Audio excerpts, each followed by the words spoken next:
29 जून 2024 Barbados का मैदान। इस तारीख को रोहित शर्मा की कप्तानी में भारतीय टीम ने इतिहास रच दिया था। टीम इंडिया ने टी20 वर्ल्ड कप 2024 के फाइनल में साउथ अफ्रीका को 7 रन से हराकर 11 साल से चले आ रहे आईसीसी खिताब के सूखे को खत्म किया था। वर्ल्ड कप जीतकर भारत में रोहित हीरो बन गए थे। इससे पहले उनकी कप्तानी में ही भारतीय टीम अपने घर में हुए वनडे वर्ल्ड कप 2023 के फाइनल में भी पहुंची थी। जब रोहित ने टी20 वर्ल्ड कप जिताया, तब भारतीय टीम आईसीसी डब्ल्यूटीसी के फाइनल की रेस में भी टॉप पर ही मौजूद थी। मतलब ये वो समय था जब कप्तान रोहित सुपरहिट थे और भारतीय टीम को दूसरा आईसीसी खिताब मतलब कि डब्ल्यूटीसी जिताने की एक तरह से तैयारी कर रहे थे। फॉर्म के लिहाज से भी रोहित जबरदस्त हिट थे। टी20 वर्ल्ड कप में वो दूसरे टॉप स्कोरर रहे थे। रोहित ने 8 मैचों में 257 रन बनाए थे। जब भारतीय टीम टी20 वर्ल्ड कप जीतकर देश लौटी, तो धूमधाम से उनका स्वागत हुआ। विक्ट्री परेड निकाली गई, मुंबई में जलसा हुआ, जुलूस निकाला गया और फैंस ने रोहित और टीम पर जमकर प्यार भी लुटाया। यहां से सभी ने उम्मीद बांध ली थी कि हिटमैन अपनी कप्तानी में देश को आईसीसी वर्ल्ड टेस्ट चैंपियनशिप भी जिताकर ही जाएंगे। लेकिन वो कहते हैं ना कि समय पलटते देर नहीं लगती। कुछ ऐसा ही 6 महीने में हुआ। एकदम से वक्त बदल गया, हालात बदल गए, जज्बात बदल गए। भारतीय टीम डब्ल्यूटीसी फाइनल से बाहर होने की कगार पर है, या बल्कि मैं ये कहूं ऑलमोस्ट बाहर ही है तो शायद ठीक रहेगा। कप्तान रोहित के भी संन्यास की बातें चल रही हैं। कुछ फैंस ट्रोल कर रहे हैं तो कुछ उनसे काफी सिंपैथी जता रहे हैं।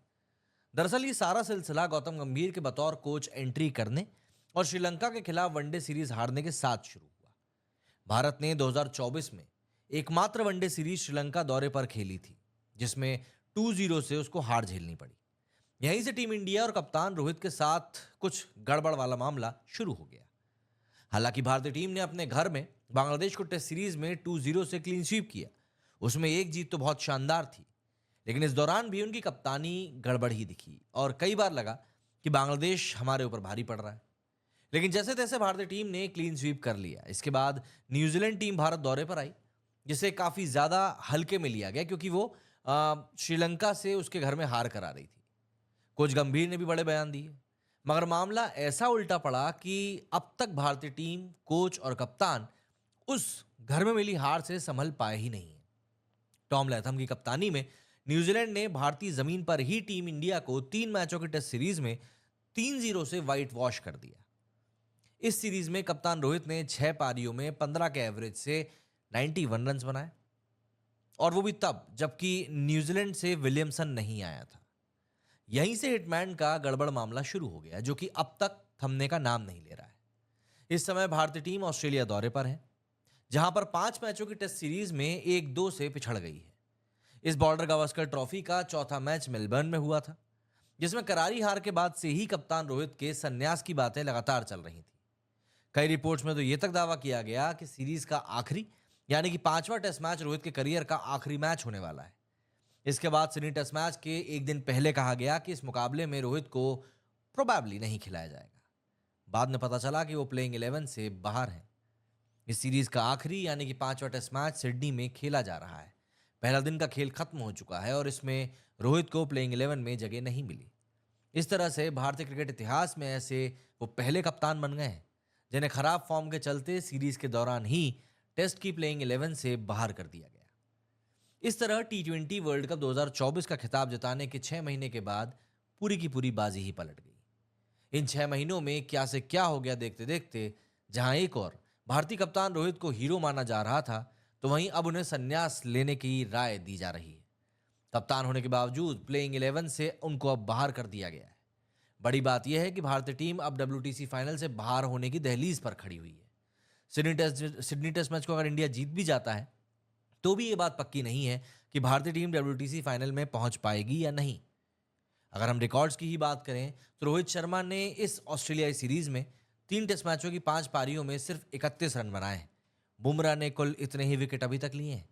इनका औसत, रोहित शर्मा का जो औसत है वो करीब 6.2 का रहा है, जो किसी टेल एंडिंग बैट्समैन से भी कम है।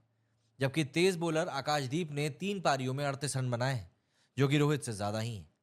ऐसे में एक फैन होने के नाते जरूर कहा जा सकता है कि रोहित को प्लेइंग 11 से बाहर रखना शायद गलत है, लेकिन अगर हम उनके आंकड़े देखेंगे तो ये बयान बदल भी सकता है।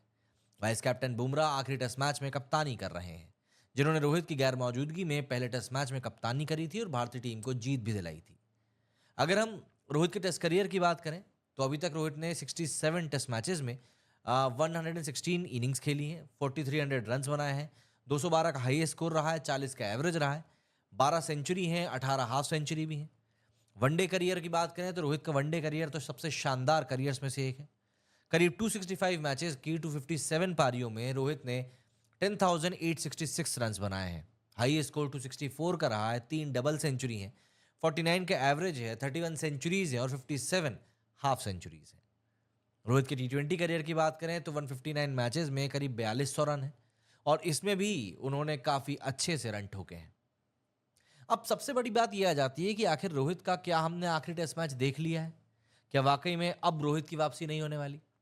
क्योंकि भारत के पूर्व क्रिकेटर रहे सुनील गावस्कर और रवि शास्त्री का मानना है कि बॉक्सिंग डे टेस्ट मैच शायद रोहित का आखिरी मैच था, जो कि 26 दिसंबर से मेलबर्न में हुआ था। गावस्कर ने पहले दिन के खेल के दौरान कहा कि इसके मायने हैं कि अगर भारत WTC का फाइनल के लिए क्वालिफाई नहीं करता है तो मेलबर्न टेस्ट रोहित का आखिरी टेस्ट साबित होने वाला है। उन्होंने कहा कि WTC की जो साइकिल है वो इंग्लैंड के खिलाफ सीरीज के साथ शुरू होगी, जो कि शायद जून से शुरू होनी है 2025 में। एंड सिलेक्टर्स ऐसे प्लेयर को चाहेंगे जो 2027 फाइनल खेल सके। भारत वहां पहुंचता है या नहीं ये एक बात की बात है, लेकिन जो सिलेक्शन होगा वो इसी साइकोलॉजी के साथ में होगा। हमने शायद रोहित शर्मा को आखिरी बार टेस्ट खेलते हुए देख लिया है। वहीं पर रवि शास्त्री जी ने कहा कि टॉस के टाइम पर मेरे पूछने से पहले ही बुमराह ने यह बात कही कि कप्तान ने बाहर रहने का फैसला किया है और कहा है कि शुभमन गिल के खेलने से टीम और मजबूत हो सकती है। उन्होंने कहा कि यह होता है जब आपके रन नहीं बन रहे हैं और मेंटल रूप से आप वहां नहीं हो। यह कैप्टन का काफी साहसिक फैसला था और वो इस मैच में बाहर रहने को तैयार हुए, इसकी तारीफ होनी चाहिए। दरअसल भारत इस समय बॉर्डर गावस्कर ट्रॉफी में 1-2 से पीछे है और बॉर्डर गावस्कर ट्रॉफी अपने पास रखने के लिए उसे सिडनी टेस्ट मैच को हर हाल में जीतना है। अगर यहाँ टीम हारती है तो WTC फाइनल में पहुंचने की उसकी सारी उम्मीदें खत्म हो जाएंगी। भारत को अगली टेस्ट सीरीज जून में खेलनी है। शास्त्री ने कहा कि अगर घरेलू सीजन चल भी रहा होता तो वो आगे खेलने की सोच भी सकते थे, लेकिन मुझे ऐसा लगता है कि वो इस टेस्ट मैच के बाद डिक्लेरेशन अपने रिटायरमेंट का कर ही देंगे, क्योंकि अब वो यंग रह नहीं गए हैं और ऐसा नहीं है कि भारत के पास यंगस्टर्स की कमी है। बहुत सारे ऐसे टैलेंटेड प्लेयर्स हैं जो कि टीम में आने की दहलीज पर हैं। ये एक टफ फैसला होगा, लेकिन सभी को एक दिन ये फैसला लेना ही होता है। सबका ये दिन आता ही है। और भी कई सारे लोग हैं जिनका कि रोहित शर्मा को लेकर बयान आया। संजय मांजरेकर ने इसमें रोहित के फैसले की तारीफ करते हुए कहा कि एकदम रोहित शर्मा वाला फैसला, सही समय पर टीम के लिए सही फैसला लेना। लेकिन इस मामले को लेकर इतना ज़्यादा टेंशन क्यों क्रिएट किया गया ये समझ में नहीं आया। टॉस के टाइम भी इस पर कोई बात नहीं करी गई। वहीं ऑस्ट्रेलिया के पूर्व कप्तान रह चुके मार्क टेलर ने कहा कि एक कैप्टन निर्णायक टेस्ट में बाहर रहने का फैसला नहीं करता और रोहित को खराब फॉर्म के कारण बाहर किया गया है, इस बात में कोई दो राय नहीं है। उन्होंने MMM क्रिकेट पर कहा कि किसी टीम का कैप्टन सीरीज के आखिरी टेस्ट के लिए खुद को आराम नहीं देता। निर्णायक टेस्ट मैच में इसमें कोई शक नहीं है कि उन्हें बाहर किया गया है। वे सिर्फ बता नहीं रहे हैं, इसके मायने ये नहीं है कि वो हमेशा के लिए बाहर हैं। खराब फॉर्म में होने के कारण वो बाहर हैं और ये कोई गलत काम नहीं होता है।